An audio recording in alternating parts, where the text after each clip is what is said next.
Hello friends, welcome back to my channel let's study for UPSC. तो कल जैसे आपको पता है पार्ट 1 में हमने कंप्लीट किया था कंपनी रोल के दौरान जितने भी एक्ट्स हुए थे उन सबको हमने डिटेल में पढ़ा था।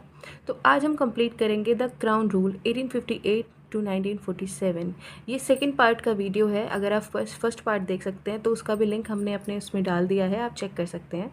Now we are starting with the first act of crown rule, government of India act 1858। ठीक है, enacted in wake of revolt of 1857, first war of independence. आपको अच्छे से पता है ये जो क्राउन रूल आया था ये कब आया था, जब 1857 में हमारे मंगल पांडे जो मेन हीरो थे, फर्स्ट वॉर ऑफ इंडिपेंडेंस लड़ा गया था, एक विद्रोह किया गया था इंडियंस के द्वारा। तो उसके बाद में ये पहला एक्ट था। ठीक है, this act is also known as act for the good government of India. इस एक्ट का दूसरा भी नाम है जिसका जो है act for the good government of India. Abolished EIC and transferred powers of government, territories and revenues to the British crown. इसमें क्या हुआ था कि इन्होंने EIC, ईस्ट इंडिया कंपनी को अबॉलिश किया था। अब कुछ भी चीज़ें, कोई भी चीज़ कंपनी के हाथ में नहीं थी। सारी जितनी भी गवर्नमेंट की पावर्स थी, टेरिटरीज थी, रेवेन्यूज थी, वो किसको ट्रांसफ़र कर दी गई? ब्रिटिश क्राउन को। ठीक है, तो अब इस एक्ट के हम फीचर पढ़ेंगे। फीचर्स क्या क्या थे? फीचर्स ऑफ दिस एक्ट, पहला फीचर हमारा आता है provided that India was to be govern by and in the name of her majesty.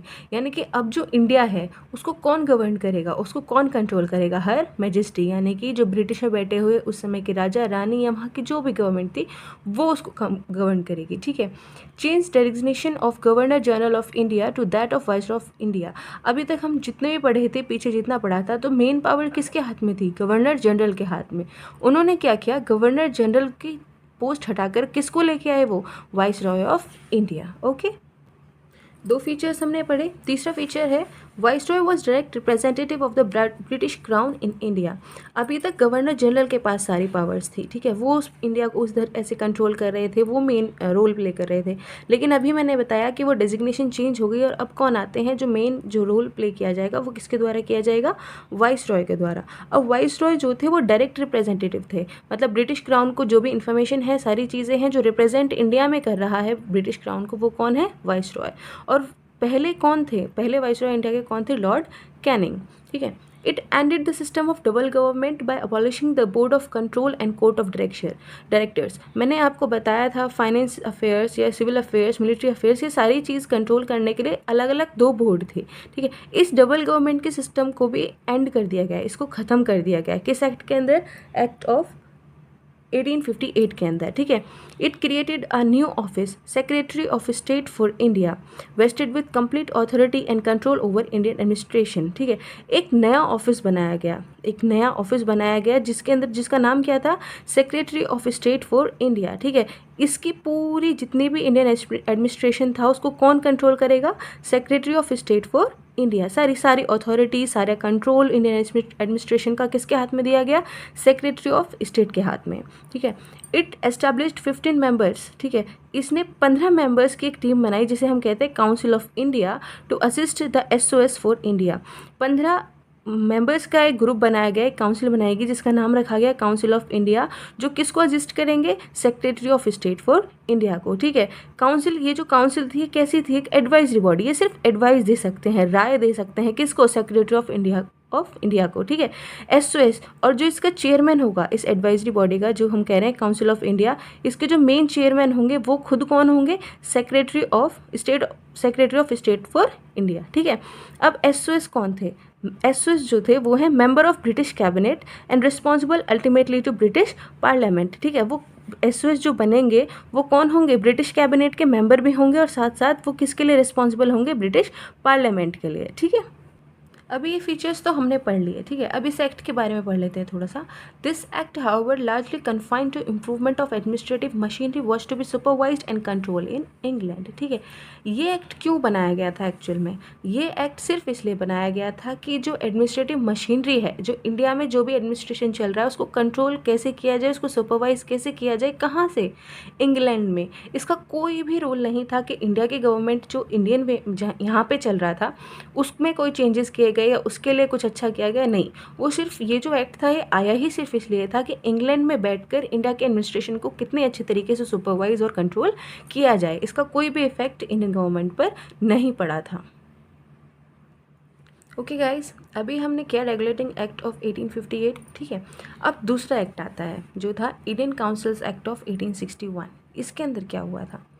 After revolt of 1857, British government felt necessity of seeking the cooperation of Indians in administration of their country, ठीक है। जैसे ही 1857 का विद्रोह किया गया Mangal Pandey, British government को कहीं ना कहीं ये अच्छे से समझ में आ गया था कि अगर उन्हें इंडिया में रहना है या इंडिया पर एक तरीके से राज करना है तो कहीं ना कहीं उन्हें इंडियंस का कॉपरेशन भी चाहिए, क्योंकि इंडियंस धीरे धीरे विद्रोह करते जा रहे हैं। एक विद्रोह हुआ, उसके बाद दूसरा विद्रोह होना ज़रूरी है और वो हो सकता है कभी भी। तो ब्रिटिश गवर्नमेंट को कहीं ना कहीं अच्छे से ये समझ में आ गया था कि अब उन्हें इंडियंस का कॉपरेशन अपने एडमिनिस्ट्रेशन में चाहिए ही चाहिए, क्योंकि वो उन्हीं कंट्री पर राज कर रहे हैं।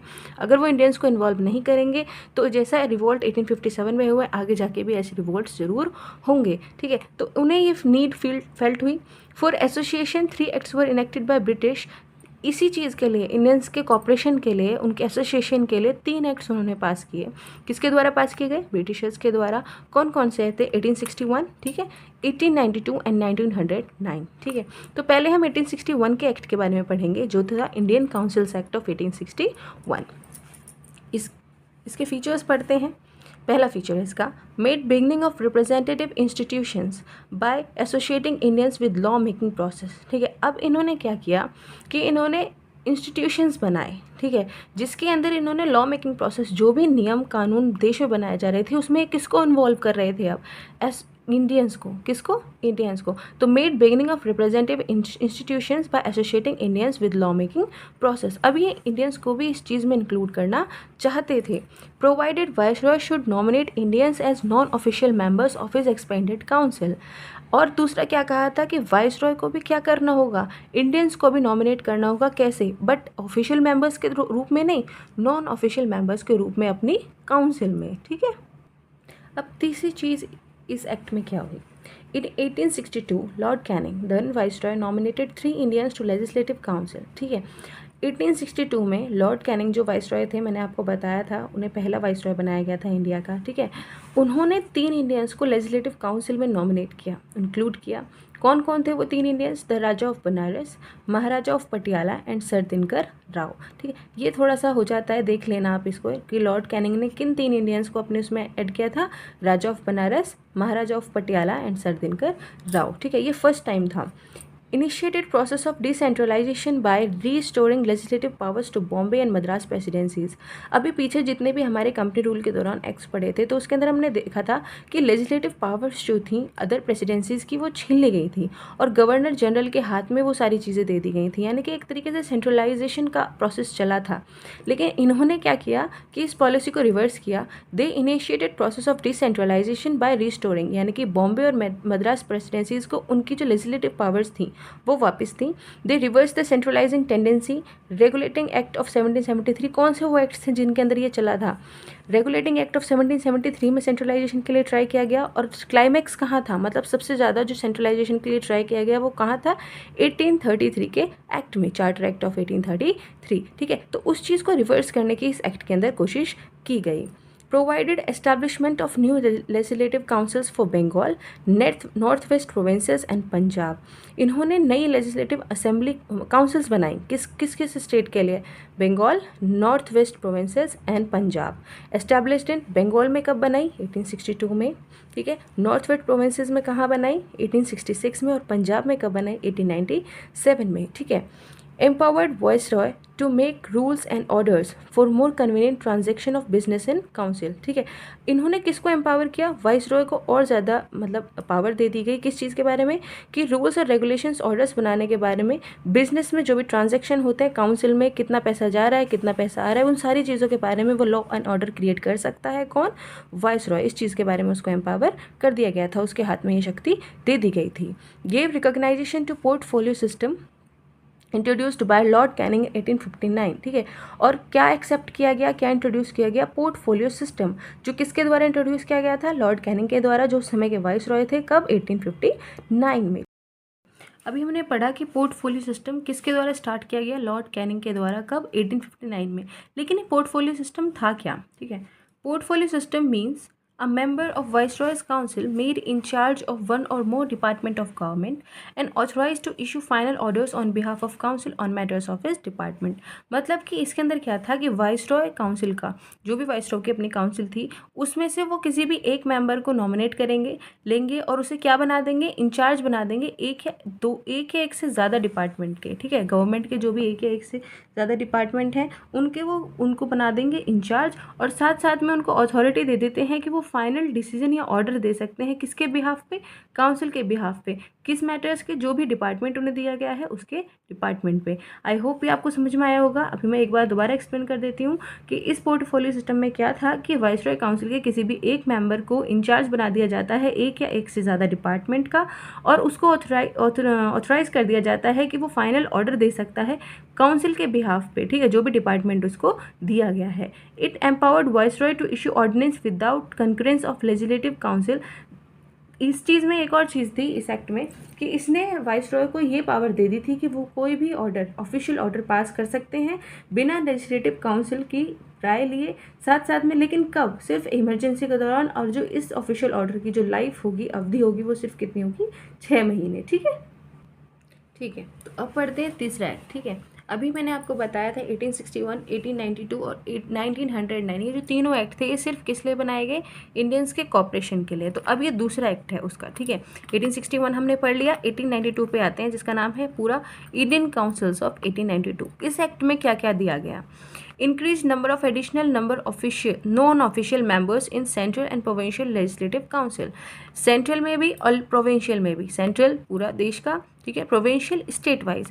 ये जो दोनों लेजिस्लेटिव काउंसिल थी इनके अंदर किसको और ऐड किया गया, नॉन ऑफिशियल मेंबर्स को, लेकिन मेजोरिटी किसकी रखी गई, ऑफिशियल मेंबर्स की। नॉन ऑफिशियल मेंबर्स को नॉमिनेट किया गया, उनकी संख्या बढ़ाई गई, लेकिन फिर भी मेजोरिटी में कौन थे, ऑफिशियल मेंबर्स, जो कि मेनली आपको पता है कौन होंगे, ब्रिटिशर्स, ठीक है। Increased functions of legislative councils, legislative council को और ज़्यादा फंक्शंस दे दिए गए, वो और उन्हें काम दे दिया गया और पावर्स दे दी गई। It gave them the power of discussing budget and addressing questions to executive, इनको 2 और पावर्स दी गई, क्या कि वो बजट को डिस्कस कर सकते हैं, कोई भी उनके मन में क्वेरी है उसको कर सकते हैं, क्वेश्चंस को एड्रेस कर सकते हैं, अगर उनके मन में कोई भी प्रश्न है उसको पूछ सकते हैं। तो ये सारी पावर्स किसको दी गई, लेजिस्लेटिव काउंसिल्स को, किस एक्ट के अंदर, इंडियन काउंसिल ऑफ 1892 के अंदर, ठीक है। Provided for nomination of some non-official members of Central Legislative Council by Viceroy on recommendation of Provincial Legislative Council and Bengal Chamber of Commerce, ठीक है। अब इन्होंने और क्या कहा कि नॉन ऑफिशियल मेंबर्स को और नॉमिनेट करना चाहिए। बढ़ाई थी संख्या, मैंने आपको बताया था कि वो संख्या बढ़ाने की सोच रहे थे, लेकिन उनकी संख्या कैसे बढ़ाएगी, उनको कैसे नॉमिनेट किया गया, सेंट्रल लेजिस्लेटिव काउंसिल में वो किसके द्वारा नॉमिनेट किए गए, वाइसरॉय के द्वारा, और उनको रिकमेंडेशन कौन दे रहा था, राय कौन दे रहा था कि किसको करना चाहिए किसको नहीं करना चाहिए, किसके द्वारा, provincial legislative council and Bengal chamber of commerce के द्वारा। सेंट्रल में वो किसके द्वारा मतलब नॉमिनेट किए जा रहे थे, वाइसरॉय के द्वारा, और किसकी रिकमेंडेशन पे, provincial legislative council and Bengal chamber of commerce की, ठीक है। और इधर जब नॉन ऑफिशियल मेंबर्स को नॉमिनेट किया जा रहा था प्रोविंशियल लेजिस्लेटिव काउंसिल में, तो किसके द्वारा नॉमिनेट किए जा रहे थे, गवर्नर्स के द्वारा उन्हें नॉमिनेट किया जाएगा, और किसके रिकमेंडेशन पे, district board, municipalities, university, trade associations, इनकी रिकमेंडेशन पे उनको ऐड किया जाएगा, ठीक है। तो ये एक बार आप देख लीजिएगा।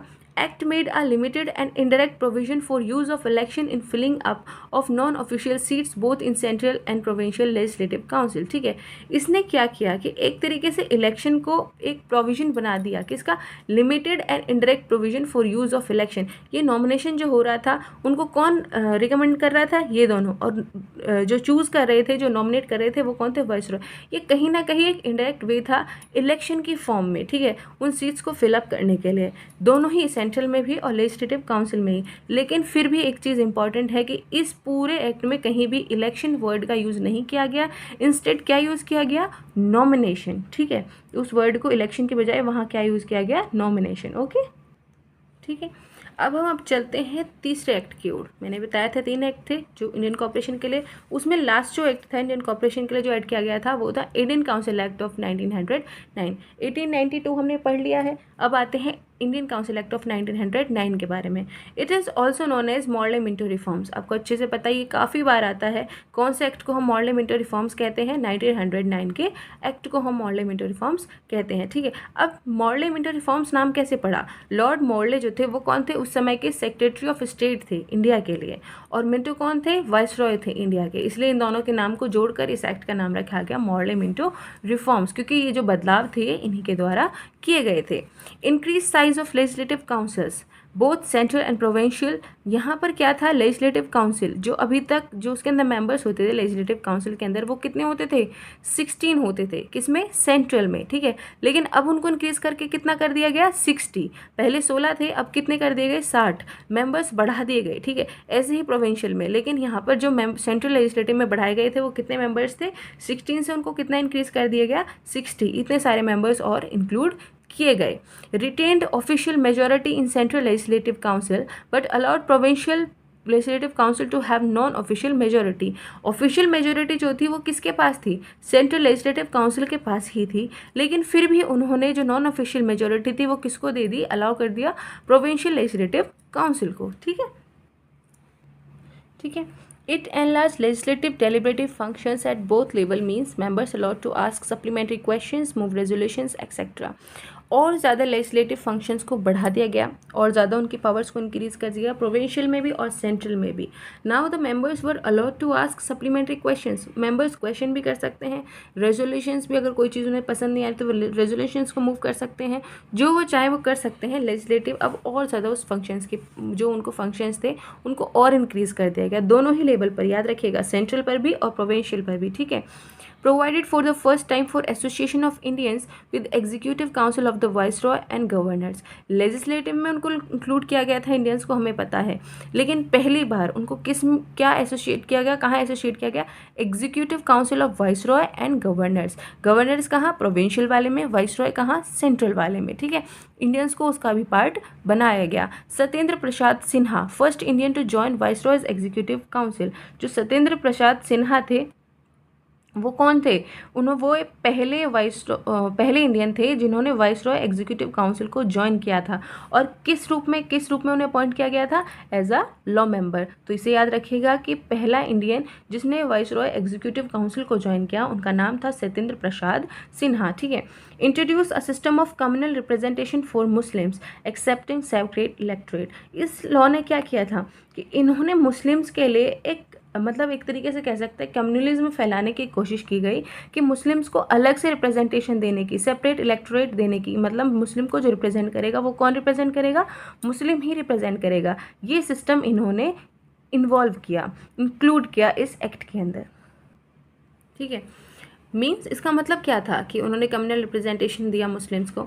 Means Muslim were to be elected only by Muslim voters, यानी कि मुस्लिम्स कब इलेक्ट होंगे? जब सिर्फ और सिर्फ उन्हें कौन वोट कर दे?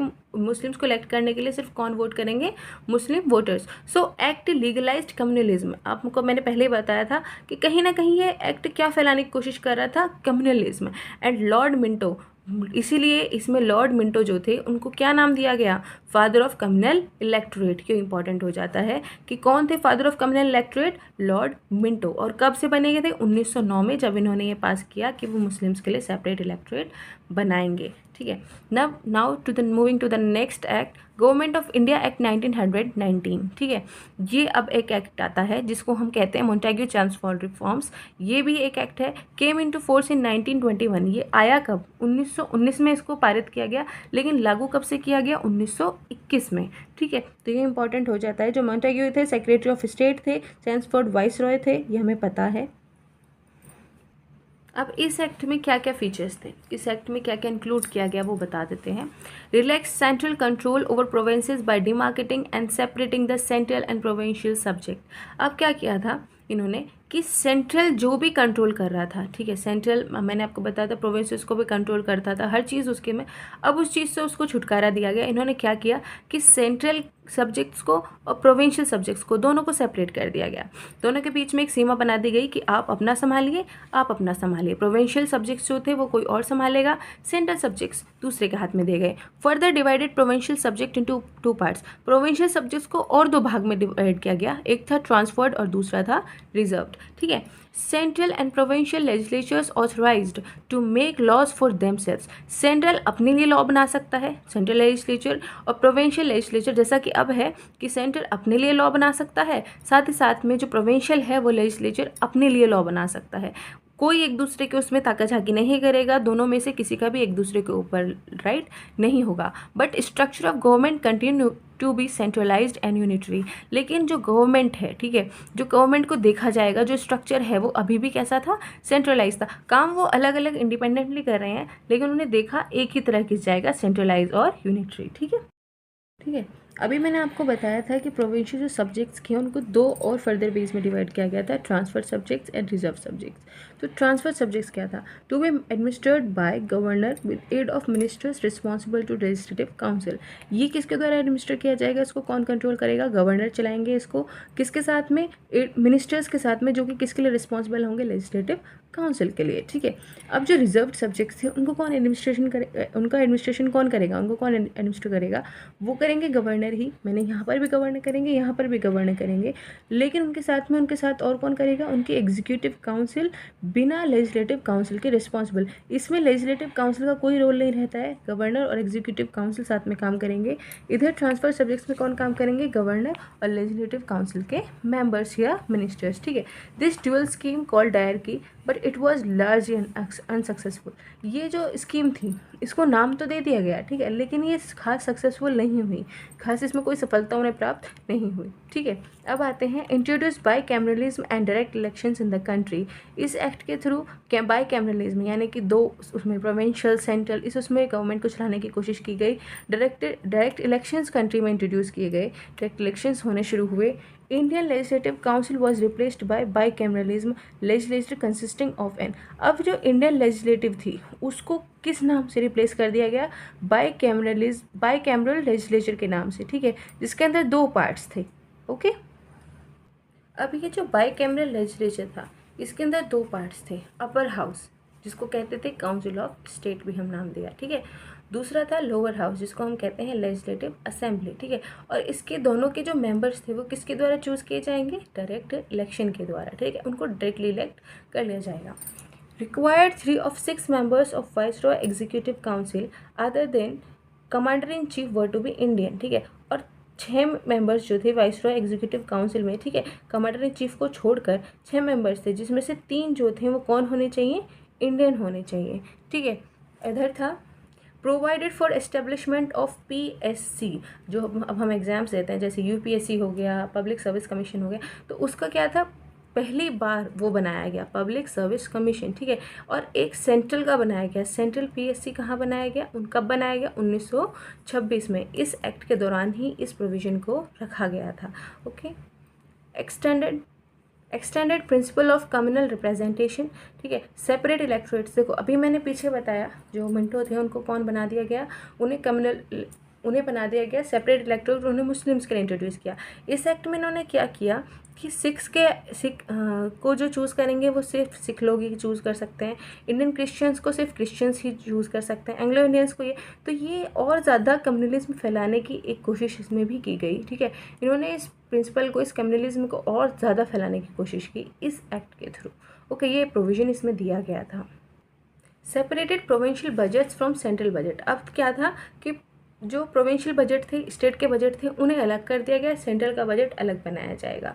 प्रोविंशियल लेजिस्लेचर था वो अपने लिए बजट खुद बना सकता था। अब तक उनके लिए कौन बना सकता था, सेंट्रल बनाती थी कि ऐसे ऐसे कर, नहीं, अब वो अपने लिए बजट खुद बना सकते थे, कौन, प्रोविंशियल लेजिस्लेचर्स। ओके। इस एक्ट के थ्रू ये प्रोविज़न भी इसके अंदर डाला गया। ठीक है। इसी एक्ट के दौरान हम देखते हैं साइमन कमीशन। अब ये क्या था, In 1927, British government announced an appointment of 7-member statutory commission under the chairmanship of John Simon। 1927 में ब्रिटिश गवर्नमेंट ने क्या किया, एक 7 मेंबर्स की कमेटी या कमीशन बनाया। ठीक है। जिसके जो चेयरमैन थे वो कौन थे, जॉन साइमन। ठीक है। इनका अपॉइंटमेंट किया गया, इस कमीशन का अपॉइंटमेंट किया गया। क्यों किया गया, to report the condition of India under its new constitution, कि इंडिया की इस समय क्या कंडीशन है, जो उन्होंने नया कॉन्स्टिट्यूशन वो एक्ट्स पास कर रहे हैं, सारी चीज़ें देख रहे हैं, उस चीज़ के बारे में जानने के लिए कि इंडिया इस समय किस कंडीशन में है, क्या क्या वहाँ का एडमिनिस्ट्रेटिव पॉलिसी, सब कुछ जानने के लिए इस कमीशन को अपॉइंट किया गया, ठीक है। किसकी चेयरमैनशिप के अंदर? जॉन साइमन की। All members of commission were British, all parties boycotted commission. लेकिन इस कमीशन के अंदर एक भी इंडियन नहीं था, सारे कौन थे? ब्रिटिशर्स थे। इसलिए साइमन कमीशन को बहुत बुरी तरह बॉयकॉट किया गया, ठीक है। वो हमने हिस्ट्री में पढ़ा है कि लाला लाजपत राय जो थे उनकी भी जान इसी कमीशन के दौरान लाठीचार्ज जो हुए थे उसमें गई थी। सबमिटेड इट्स रिपोर्ट इन 1930। इसने 1927 में इसको अपॉइंट किया गया। 1930 में इसने अपनी रिपोर्ट डाली और क्या रिकमेंड किया, क्या क्या इसने सुधार के जो विचार थे, जो अपनी परामर्श थे, वो क्या क्या दिए, रिकमेंडेशंस क्या क्या दी। अबॉलिशन ऑफ डायर की, extension of responsible government in provinces, establishment of federation of communal electorates. ये 3 चीज़ें थी जो इसने दी, ठीक है। पहली कि डायर को ख़त्म किया जाए। दूसरा, प्रोविंसेस हैं यानी कि जो स्टेट्स हैं उनकी गवर्नमेंट को और ज़्यादा रिस्पॉन्सिबिलिटी दी जाए, ठीक है। और फेडरेशन आना चाहिए, ठीक है। ये बहुत सारी चीज़ें थी किसमें? कम्युनल इलेक्टोरेट में और ज़्यादा पावर्स दी जानी चाहिए और ज़्यादा उस चीज़ को बढ़ोतरी, कहीं ना कहीं इस कमीशन ने ये चीज़ की थी। To consider its proposal, British government convened 3 roundtable conferences of representatives of British India, British government and Indian princely states. इस चीज़ को एक्सेप्ट करने के लिए, इस प्रपोजल को एक बार देखने के लिए ब्रिटिश गवर्नमेंट ने 3 राउंड टेबल कॉन्फ्रेंसेस कराई, ठीक है। जिसके अंदर कौन आए थे? रिप्रेजेंटेटिव आए थे ब्रिटिश इंडिया के, ब्रिटिश गवर्नमेंट के और इंडियन प्रिंसली स्टेट्स के, ठीक है। On the basis of discussions, जब सारे डिस्कशन हुए इन 3 राउंड टेबल कॉन्फ्रेंसेस में, तो इन डिस्कशन के बेसिस पे क्या किया गया? White paper on constitutional reforms was prepared. ये एक प्रिपेयर किया गया है, ठीक है। इसको white paper on constitutional reforms were prepared and submitted for consideration of joint select committee of British parliament. और कहाँ सबमिट कर दिया गया? कि जॉइंट सिलेक्ट कमेटी को सबमिट कर दिया गया कि एक बार इस चीज़ को आप देख लीजिए ब्रिटिश पार्लियामेंट की, ठीक है। Recommendations were incorporated certain changes with certain changes in government of India act 1935, ठीक है। जो भी इन्होंने रिकमेंडेशन किए थे, साइमन कमीशन जो ये तैयार किया गया था, इसके अंदर जो भी उन्होंने रिकमेंडेशंस की थी उनको किस में डाला गया? इनकॉर्पोरेट किया गया, कुछ उसके अंदर चेंजेस करके, किसमें? गवर्नमेंट ऑफ इंडिया एक्ट 1935 के अंदर उनको ऐड किया गया, ठीक है। कम्युनल अवार्ड, ठीक है। ये क्या था? August 1932 Ramsay MacDonald British prime minister announced scheme of representation of minority scheme to be known as communal award. अब 1932 में जो ब्रिटिश प्राइम मिनिस्टर थे रामसे मैकडोनाल्ड, उन्होंने क्या किया? एक पॉलिसी, एक स्कीम अनाउंस की कि जिसके अंदर माइनॉरिटी जैसे SC ST ये सारे जो माइनॉरिटीज़ होते हैं उन सब के लिए रिप्रेजेंटेशन के लिए अलग प्रावधान लेके आए। उन्होंने कहा क्या कि हम एक स्कीम बनाएंगे जिसके अंदर माइनॉरिटीज़ को अलग रिप्रेजेंटेशन दी जाएगी, जिसको हम कहते हैं कम्युनल अवार्ड, ठीक है। ये चीज़ गांधी जी को बिल्कुल पसंद नहीं आई थी, क्योंकि कहीं ना कहीं ये देश को विभाजित करने की कोशिश थी, डिवाइडेड करने की कोशिश थी। तो it extended to its depressed class. SC जो शेड्यूल कास्ट होते हैं उनको रिप्रेजेंटेशन देने की इसमें बात की गई। तो Gandhi undertook fast unto death in Yerwada jail, Poona. तो गांधी जी ने इसका विरोध किया। कैसे विरोध किया? उन्होंने कहा कि मैं जब तक अनशन पे रहूँगा, जब तक मुझे मृत्यु ना जाए या तो इसे ख़त्म किया जाए। लेकिन वो इसके बिल्कुल खिलाफ थे, उन्हें वो चीज़ पसंद नहीं आई, तो उन्होंने अनशन किया। कौन सी जेल में? इरावड़ा जेल में, पूना की, ठीक है। लेटर बाद में जब ये चीज़ देखी गई, सब लोग उसका विद्रोह कर रहे थे। Later there was an agreement between leaders of Congress Gandhi ji, सीधा बात है, गांधी जी कांग्रेस के मेन लीडर थे, उन सब के बीच में बैठक हुई। किसके बीच में? एक एग्रीमेंट साइन हुआ। डिप्रेस्ड क्लासेस बैठी, जो SC STs थे वो बैठे, साथ साथ में कांग्रेस के सारे लीडर्स बैठे और इन लोगों ने एक एग्रीमेंट साइन किया। कौन सा एग्रीमेंट था? पूना पैक्ट, ठीक है। इसके अंदर क्या गया कि हिंदू को तो जॉइंट इलेक्टोरेट रखा गया, लेकिन डिप्रेस्ड जो क्लासेस थी, जो शेड्यूल कास्ट थी, उन सबको कुछ रिजर्वेशन दे दिया गया, ठीक है। ये था पूना पैक्ट।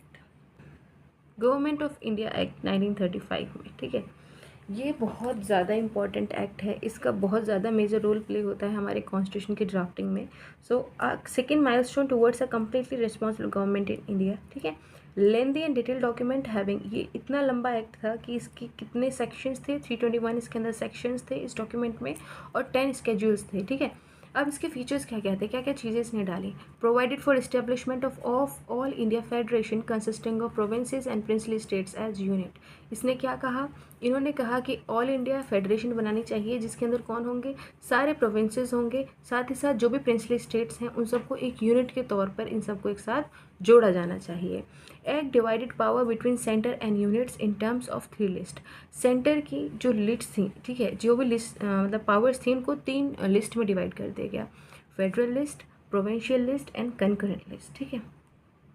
ठीक है, अभी मैंने बताया कि सेंटर की जो पावर्स थी उनको 3 लिस्ट में डिवाइड किया गया, federal list, provincial list and concurrent list, ठीक है। अब सेंटर के लिए जो लिस्ट तैयार की गई थी वो कौन सी थी, फेडरल लिस्ट। प्रोविंसेस के लिए कौन सी लिस्ट तैयार की गई थी, प्रोविंशियल लिस्ट, और जिसके अंदर दोनों इंक्लूडेड थे, प्रोविंशियल भी और सेंट्रल भी, ठीक है, उसके लिए कौन सी लिस्ट तैयार की गई, कंकर लिस्ट। मतलब इसमें ये दोनों का हस्तक्षेप रहेगा, दोनों इसमें अलग अलग काम करेंगे, सेंटर अपना काम करेगा, प्रोविंस अपना काम करेंगे, इसके अंदर ये दोनों मिलजुल कर काम करेंगे। सेंटर के पास कितने आइटम्स थे, 59, प्रोविंसेस के पास 54, और जिसमें दोनों साथ में रहेंगे वो रहेंगे 36, ठीक है। Federation never came into being as princely state did not join it. मैंने बताया था इन्होंने क्या कहा था, इन्होंने कहा था कि हम फेडरेशन बना देंगे, एक फेडरेशन बना दी जाए जिसके अंदर प्रोविंसेस भी प्रिंसली स्टेट्स को एक यूनिट के तौर पर देखा जाए, एक साथ वो रहें। लेकिन फेडरेशन कभी बना ही नहीं, क्यों, क्योंकि प्रिंसली स्टेट्स जो थे, जो राजा महाराजाओं के राज्य थे, उन्होंने कभी इसे ज्वाइन किया ही नहीं, ठीक है।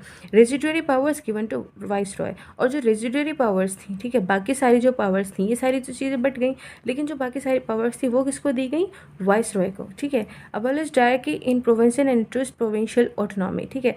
जो प्रोविंसेस थी मैंने बताया था उसको भी दो लिस्ट में डिवाइड कर दिया गया था पिछले एक्ट में, वो चीज़ इन्होंने ख़त्म की, वो अबॉलिश कर दी, और साथ साथ में प्रोविंशियल ऑटोनॉमी को इंट्रोड्यूस किया।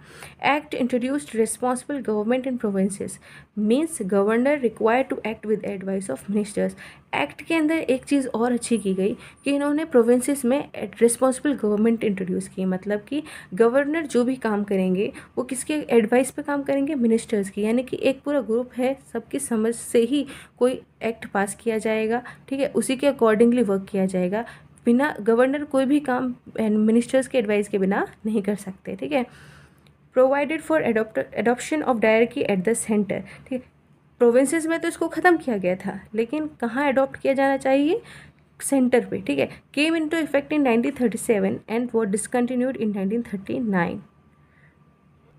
मैंने बताया कि इन्होंने कहाँ डायरेक्ट को कहाँ एडॉप्ट करने की कोशिश के लिए राय दी, सेंटर में। सेंटर में भी इसके जो फेडरल सब्जेक्ट्स थे उनको दो सब्जेक्ट्स में डिवाइड किया गया, रिजर्व सब्जेक्ट्स में और ट्रांसफर्ड सब्जेक्ट्स में, ठीक है।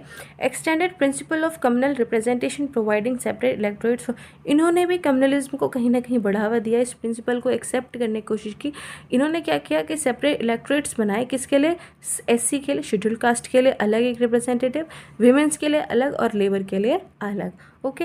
Introduced by cameralism in 6 out of 11 provinces, 11 provinces में से 6 में के अंदर इन्होंने इसको इंट्रोड्यूस किया, बाई कैमरलिज्म मतलब कि 2 सभाएं, ठीक है। Legislature of Bengal, Bombay, Madras, Bihar, Assam, united provinces made by cameralism, ये 6 थे जिनके अंदर किसको एक्सेप्ट किया गया, बाई कैमरलिज्म के अंदर, जिसके अंदर कौन सी 2 सभाएं थी, अपर हाउस और लोअर हाउस के रूप में जाना जाता था। अपर हाउस को हम कहते हैं लेजिस्लेटिव काउंसिल और लोअर हाउस को हम कहते हैं legislative assembly, okay. This act also made a provision to abolish council of India, इसने क्या किया, इस एक्ट में क्या प्रोविजन दिया गया कि काउंसिल ऑफ इंडिया को बिल्कुल ख़त्म कर देना चाहिए। Provided for establishment of RBI to control currency and credit of the country, ये इंपॉर्टेंट था। इन्होंने क्या कहा कि देश में एक RBI reserve bank of India होना चाहिए जो कि करेंसी और यहाँ की सारी जो संपत्ति है उसको अच्छे से कंट्रोल कर पाए, ठीक है। इस एक्ट के दौरान RBI का एस्टेब्लिशमेंट का प्रोविज़न पास किया गया था। Provided for establishment of not only a federal PSC mission, यानी कि सिर्फ एक सेंटर में ये नहीं होना चाहिए, पब्लिक सर्विस कमीशन नहीं होना चाहिए, बल्कि प्रोविंशियल में भी होना चाहिए और जॉइंट में भी होना चाहिए, जिसके अंदर 2 या 2 से ज़्यादा प्रोविंसेस एक साथ अपनी जो PCS की परीक्षाएं हैं सिविल सर्वेंट को चयन करने के लिए उसे करा सकें, ठीक है। ये इंपॉर्टेंट हो जाता है, ठीक है। एस्टैब्लिशमेंट ऑफ फेडरल कोर्ट बनना चाहिए, कहाँ पे, सेटअप इन 1937 में एक फेडरल कोर्ट बना, ठीक है, वो इसी एक्ट के दौरान बना था। तो ये पूरा कंप्लीट था हमारा government of India act 1935। Now moving on to the next act और the last act of crown rule was India independence act of 1947, ठीक है। अब जो लास्ट एक्ट पड़ता है क्राउन रूल का वो है इंडिया इंडिपेंडेंस एक्ट ऑफ 1947। इसके बाद में हमारा देश आज़ाद हो गया था, हमें पता है, तो फिर हम अपने अकॉर्डिंगली रूल करने लगे थे, तो ये लास्ट एक्ट था, ठीक है। ऑन 25/1947 20 फरवरी 1947 में ब्रिटिश प्राइम मिनिस्टर क्लीमेंट एटली, जो ब्रिटिश में थे, ठीक है, क्लीमेंट एटली, उन्होंने क्या कहा 20 फरवरी 1947 में कि हम जो ब्रिटिश रूल हम कर रहे हैं वो हम 30 जून 1948 30 जून 1948 तक उसको ख़त्म कर देंगे, हम आपका देश छोड़कर चले जाएंगे और जैसे आप अपने देश में रूल करना चाहते हैं आप वैसे कर सकते हैं। But faced agitation by the Muslim league demanding partition of country, लेकिन मुस्लिम लीग, अब जो मुस्लिम लीग थी उसका मेजर रोल था, हिस्ट्री में आप अच्छे से जानते हैं, उसकी तरफ से उनको बहुत बुरा विरोध उनका किया गया। क्यों? उन्होंने क्या कहा कि हमें इंडिया में नहीं रहना है, हमें अपनी दूसरी कंट्री चाहिए, इस देश का विभाजन किया जाना चाहिए। सो ऑन 3 जून 1947, 3 जून 1947 में British government made it clear that any constitution framed by constituent assembly of India not to apply to those parts of country which are unwilling to accept. इन्होंने क्या कहा 3 जून 1947 में ब्रिटिश गवर्नमेंट ने कि जो भी कॉन्स्टिट्यूएंट असेंबली ऑफ इंडिया है, ठीक है, कॉन्स्टिट्यूएंट असेंबली ये सब बनाई गई थी कॉन्स्टिट्यूशन को ड्राफ्ट करने के लिए। 1946 में एक समिति बनाई गई, ठीक है। इस समिति जो भी कॉन्स्टिट्यूशन बनाएगी वो जो कॉन्स्टिट्यूशन है वो उस भारत के उस भाग पर बिल्कुल भी मतलब लागू नहीं किया जाएगा जो उसे एक्सेप्ट नहीं करना चाहते। मतलब कि जो कॉन्स्टिट्यूशन है उसे सिर्फ वही मानेंगे जो उसे एक्सेप्ट करना चाहते हैं, वो ज़बरदस्ती किसी पर थोपा नहीं जाएगा। 3 जून 1947 1947 में ही माउंटबेटन जो वाइस रॉय थे इंडिया के, पुट फोर्थ पार्टीशन प्लान। इन्होंने क्या कहा कि ठीक है, आप अपने देश को यदि विभाजित करना चाहते हैं, मुस्लिम लीग यही चाहती है, तो ठीक है, हम इस देश का एक प्लान तैयार करेंगे। उन्होंने एक पार्टीशन प्लान तैयार किया कि देश को कैसे कैसे विभाजित किया जाएगा, called Mountbatten plan, accepted by Congress as well as Muslim League. Muslim League तो वैसे ही तैयार थी, साथ साथ में कांग्रेस लीडर ने भी इस एक्ट को एक्सेप्ट किया कि ठीक है, अगर आप ऐसे चाहते हैं। इस प्लान को उन्होंने एक्सेप्ट किया और भारत के विभाजन का जो प्लान था वो किसने बनाया था? माउंटबेटन ने, और इसीलिए उसे कहा जाता है माउंटबेटन प्लान। कब बनाया था? 3 जून 1947 में। ओके, जो ये एक्ट था इसके क्या क्या फीचर्स थे, क्या क्या प्रोविजंस इसके अंदर डाले गए, ठीक है। Ended British rule in India, declared India as an independent sovereign state from 15 August 1947। British rule इसके अंदर ख़त्म कर दिया गया, ठीक है। अब इंडिया के ऊपर ब्रिटिशर्स राज नहीं कर सकते, वो चीज़ ख़त्म कर दी गई। साथ साथ इंडिया को घोषित कर दिया गया एक आज़ाद भारत, ठीक है, independent sovereign state from 15 August 1947, यानी कि 15 अगस्त 1947 से भारत आज़ाद है, उसके ऊपर ब्रिटिश का रूल नहीं रहेगा। Provided for partition of India and creation of 2 independent dominions of India and Pakistan. Bharat का जो विभाजन था उसको एक्सेप्ट कर लिया गया और 2 अलग अलग बिल्कुल इंडिपेंडेंट, एक दूसरे से जिनका कोई एक दूसरे पर वो डिपेंडेंट नहीं है, अलग अलग वो देश रहेंगे, अपने हिसाब से चलेंगे। कौन कौन से? India and Pakistan. Abolished office of viceroy and provided a governor general for each domain. अभी तक viceroy main role play कर रहे थे, अब क्या था, अब जो वाइस रॉय थे उनकी जो भी ऑफिस था वो ख़त्म कर दिया गया और दोनों को कौन दिए गए? गवर्नर जनरल दिए गए। Appointed by British king on advice of dominion cabinet. Dominion cabinet के एडवाइस पर जो ब्रिटिश के राजा थे उन्होंने किसको अपॉइंट किया था? गवर्नर जनरल, दोनों ही डोमिनियंस को, ठीक है, इंडिया के लिए भी और पाकिस्तान के लिए भी। Empowered constituent assemblies of 2 dominions to frame and adopt any constitution for their respective nations, ठीक है। कॉन्स्टिट्यूएंट असेंबली दोनों डोमिनियंस की थी, इंडिया की भी थी, पाकिस्तान की भी थी। उनको खुली छूट दे दी गई कि आप जैसा कॉन्स्टिट्यूशन, जो भी कॉन्स्टिट्यूशन अडॉप्ट करना चाहें अपने अपने नेशंस के लिए आप कर सकते हैं, हम उसके अंदर बिल्कुल भी कोई भी हस्तक्षेप नहीं करेंगे। Abolish the office of secretary of state for India. जो सेक्रेटरी ऑफ स्टेट थे इंडिया के लिए, उसके ऑफिस को ख़त्म कर दी गई, उनकी सारी चीज़ें ख़त्म कर दी गई। अब सेक्रेटरी ऑफ स्टेट इंडिया में नहीं रहेंगे। Granted freedom to Indian princely states either to join dominion of India और डोमिनियन ऑफ पाकिस्तान और टू रिमेन इंडिपेंडेंट। जो भी प्रिंसली स्टेट्स थे जिसमें राजा थे, ठीक है, प्रिंसली स्टेट्स कौन थे? जिनमें अभी भी राजा महाराजा जो होते थे, उनके जो राज्य थे उनको पूरी फ्रीडम दी गई कि चाहे वो चाहे तो इंडिया में जाना चाहे तो इंडिया में जा सकते हैं, पाकिस्तान में जाना चाहे तो पाकिस्तान में जा सकते हैं, और यदि वो इंडिपेंडेंट नहीं रहना चाहते हैं, ना ही इंडिया का भाग बनना चाहते हैं, ना ही पाकिस्तान का, तो वो इंडिपेंडेंटली भी रह सकते हैं, ठीक है। Provided for governance of each of dominion and provinces by government of India act, ठीक है। अब दोनों ही जो नेशंस थे उनके अकॉर्डिंगली जैसी वो गवर्नेंस चाहते हैं वैसी उनको प्रोवाइड की गई। कौन से एक्ट के through? Government of India act 1935 के थ्रू, और प्रोविंसेस को भी की गई थी, ठीक है। Designated governor general of India and provincial governors as constitution nominal heads of state. जो गवर्नर जनरल थे इंडिया के और साथ ही साथ जो प्रोविंशियल गवर्नर्स थे, अब उनको क्या उपाधि दे दी गई? अब उनको कहा जाने लगा constitutional nominal heads of state, यानी कि अब उन्हें गवर्नर जनरल या गवर्नर नहीं कहा जाएगा, बल्कि क्या वो माने जाएंगे? Constitutional nominal heads of state, ठीक। Discontinue appointment to civil services and reservation of post by secretary of state for India. अब इन्होंने सिविल सर्विस के जो अपॉइंटमेंट थे उसको बंद कर दिया, साथ ही साथ में reservation of post of secretary of state for India, secretary जो भी सेक्रेटरी ऑफ स्टेट थे उनकी पोस्ट को भी इन्होंने ख़त्म कर दिया, ठीक है। Lord Mountbatten became first governor general of new dominion of India. जो नई इंडिया बनी थी, नया भारत बना था पाकिस्तान से विभाजन के बाद में, उसके जो पहले गवर्नर जनरल बने थे इंडिया के, वो कौन थे? Lord Mountbatten. जो प्राइम मिनिस्टर बने पहले हमारे इंडिया के पहले, वो कौन थे? जवाहरलाल नेहरू। और जो कॉन्स्टिट्यूंट असेंबली थी इंडिया की, जो 1946 में बनी थी, वही क्या बन गई? हमारे देश की parliament. Now we have completed this chapter. तो अब हमारा ये चैप्टर अच्छे से ख़त्म हो गया है, इसे पूरे डिटेल में हमने पढ़ लिया है। हम अपने दूसरा चैप्टर भी बहुत जल्द लेके आएंगे। अगर आपको हमारी वीडियोज़ पसंद आती हैं तो लाइक, शेयर और कमेंट करना बिल्कुल ना भूलें। Thank you very much.